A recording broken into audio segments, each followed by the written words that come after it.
Share మార్కెట్లో విజయం సాధించాలన్నారా? విజయవాడలోని విఎల్ ట్రేడింగ్ ఇన్స్టిట్యూట్తో ట్రేడింగ్ను ప్రొఫెషనల్గా నేర్చుకోండి. Online and offline classes available. Admissions open now. Welcome to day 33.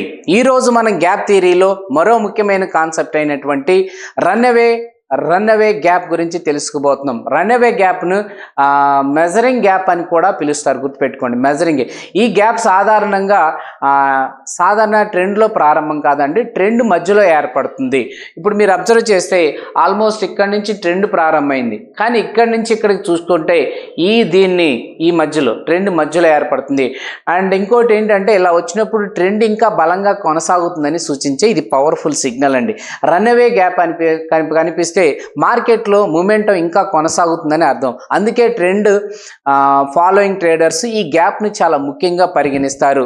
Okay, next formation of range run away gap అంటే మొదట మార్కెట్ ఒక స్ట్రాంగ్ అప్ ట్రెండ్ లేదా స్ట్రాంగ్ డౌన్ ట్రెండ్లో ఉంటుంది.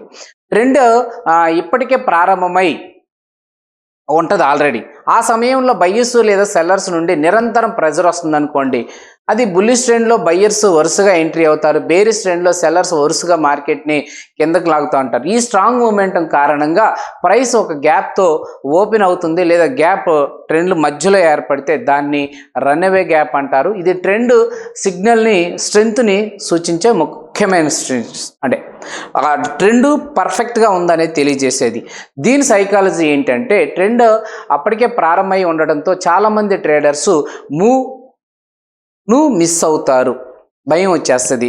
ప్రైస్ మరింత ముందుకు వెళ్తున్నప్పుడు ఫియర్ ఆఫ్ మిస్సింగ్ అవుట్ వస్తుంది, అంటే ఫోమో ప్రారంభం అవుతుంది. కాబట్టి కొత్త ట్రేడర్స్ కూడా ట్రెండ్లో జాయిన్ అవుతారు. దీంతో బయ్యర్స్ లేదా సెల్లింగ్ ప్రెజర్ మరింత పెరుగుతుంది, మొమెంటం వేగంగా పెరుగుతుంది. ఇన్స్టిట్యూషనల్ ట్రేడర్స్ కూడా తమ విన్నింగ్ పొజిషన్ని హోల్డ్ చేస్తారు.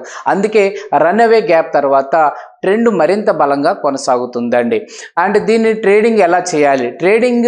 ట్రెండ్కి వ్యతిరేకంగా ట్రేడ్ చేయకూడదు ఎప్పుడు కూడా. రన్ అవే గ్యాప్ కనిపిస్తే ట్రెండ్ డైరెక్షన్లోనే ట్రేడ్ చేయాలా. అండ్ బుల్లిష్ రన్వే గ్యాప్ అయితే బై ఆపర్చునిటీ కోసం చూడండి, బేరిష్ రన్వే గ్యాప్ అయితే సెల్ ఆపర్చునిటీస్ కోసం చూడాలి. స్టాప్ లాస్ను రీసెంట్ స్వింగ్ లో లేదా స్వింగ్ హైలో ఉంచాలా, రీసెంట్ హై పెట్టాలా, అంతే, ఇంకేమీ లేదు. అండ్ ప్రాఫిట్ వచ్చినప్పుడు త్వరగా ఎగ్జిట్ కాకుండా ట్రైలింగ్ స్టాప్ లాస్ని మాత్రమే ఉపయోగించాలా. స్ట్రాంగ్ ట్రెండ్లో పెద్ద ప్రాఫిట్ పొందడానికి పేషెన్సీ చాలా చాలా ఇంపార్టెంట్. మీరు ఇలా ఏదన్నా చేసినట్లయితే కింద అలాంటిది కామెంట్ చేయండి.